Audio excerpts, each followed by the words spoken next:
Et à Abidjan. Et notre invité ce soir est ivoirien lui aussi, DJ Arafat, bonsoir. Bonsoir. Alors avant de parler de musique et de votre actualité musicale, un mot peut-être sur la politique, sur ce qui se passe en Côte d'Ivoire, ces partis complètement déchirés qui se divisent, le FPI et là on le voit ce soir le PDCI. Moi je suis pas politicien, je fais pas la politique, donc c'est pas trop mon truc.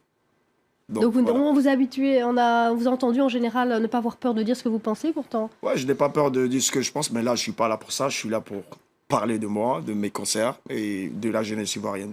Alors votre concert c'est samedi, ce samedi c'est votre tout premier concert en France et en Europe d'ailleurs également. Grand concert de coupé décalé, hein. Vous allez nous parler de tous les invités qui seront avec vous sur scène. Mais je vous propose d'abord de plonger dans le bain, d'écouter votre musique. Et on va écouter, je vais me faire plaisir, hein, c'est que c'est une chanson que j'adore. On va écouter 12 500 volts issus de votre dernier album.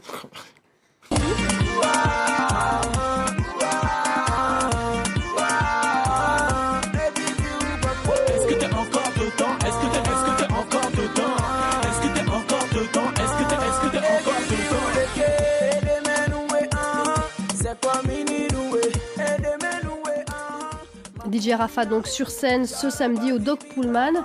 Alors c'est un concert où vous ne serez pas tout seul, hein, vous avez invité plusieurs proches, des musiciens. Il y a Maître Gims notamment qui sera avec vous. Bien sûr, Maître Gims aujourd'hui qui est le producteur d'Arafat DJ avec Universal et il a son label qui est Mons Marin. Donc du coup le concert c'est ce samedi 20 décembre du côté du Doc Pullman.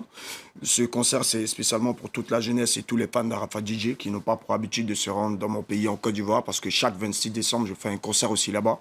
Donc je suis là pour parler du concert du 26 décembre à Abidjan, mais et du concert du 20 décembre au Doc Pullman. Maître Jim sera là. Il y aura le personnel d'Universal qui est invité. Il y aura pas mal de mes collègues DJ qui sont déjà à Paris qui seront là aussi.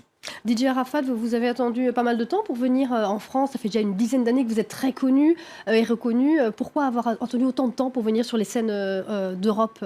Parce que moi j'étais tellement occupé en Afrique avec plein de concerts. Je remercie d'abord toute la jeunesse ivoirienne parce que c'est eux qui me donnent l'inspiration. Je remercie toute la population d'Afrique aussi.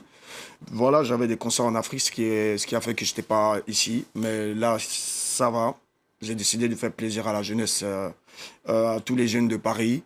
Et donc, c'est pour ces raisons-là que je suis là. Et DJ Arafat, je me suis quand même toujours demandé pourquoi DJ Arafat, vous étiez un passionné de l'ex-leader palestinien? Non, pas forcément. J'ai grandi avec des amis qui sont libanais qui m'ont attribué ce nom parce qu'ils trouvaient que j'étais un peu trop hardcore et tout. Donc voilà comment je me suis appelé Arafat. Alors hardcore, donc c'est vrai, je lisais que vous n'hésitez pas à dire ce que vous pensez. Vous avez été très virulent à l'égard des éléphants, hein, les footballeurs ivoiriens. Leurs prestations n'étaient pas forcément très bonnes pendant les qualifications. Vous êtes réconcilié avec eux? J'étais pas fâché avec eux. C'était une manière de leur montrer que voilà, je voulais les encourager à travailler parce que quand tu joues pas bien et qu'il y a des morts à cause de toi, il faut dire ce qu'il y a. Bon, c'était un encouragement et grâce à ce petit saut que j'ai fait envers les éléphants, vous avez vu que là ils sont qualifiés en Coupe d'Afrique et je suis content.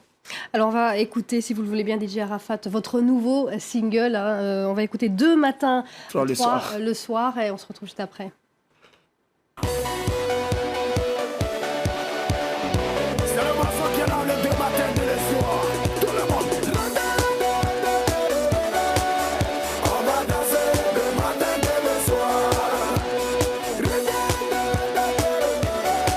Ça finit à 23, c'est ça? Voilà, DJ Arafat qui était notre invité du Journal de l'Afrique. Merci beaucoup. Je rappelle que vous êtes en concert au Doc Pullman ce samedi en région parisienne. Merci d'avoir suivi le Journal de l'Afrique. Restez avec nous dans un instant. La suite de l'information sur France 24.